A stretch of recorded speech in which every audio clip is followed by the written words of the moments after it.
پاک پتن D P او پاک پتن کی ہدایت پر ڈی ایس پی صدر سرکل ضیاء الحق کی سربراہی میں ملکہ ہانس پولیس کی S H O Sohail Shahzad کی نگرانی میں منشیات فروشوں کے خلاف دبنگ کارروائیاں جاری، بھاری مقدار میں منشیات برآمد، مقدمہ درج۔ مزید دیکھتے ہیں اس رپورٹ میں۔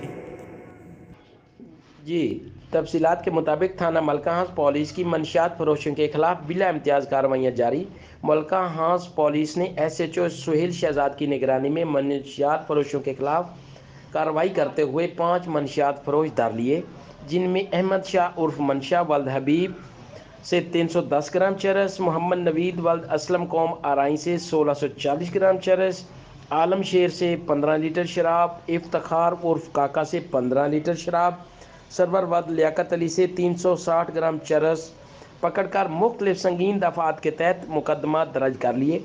اس موقع پر ایس ایچ او ملکہ ہانس سہیل شہزاد نے میڈیا سے گفتگو کرتے ہوئے کہا کہ منشیات فروش کسی رعایت کے مستحق نہیں، منشیات فروشوں کے خلاف بلا امتیاز کارروائیاں جاری رکھے ہوئے ہیں، جرائم پیشہ افراد کے خلاف گھیرا تنگ کر دیا گیا ہے، تھانہ ملکہ ہانس کی حدود میں جرائم پر مکمل قابو پا لیا ہے، انشاءاللہ جرائم پیشہ افراد کو کسی قیمت پر نہیں چھوڑیں گے۔ Nazir Ahmad Chaudhry, bureau chief, J N news, پاک پتن شریف۔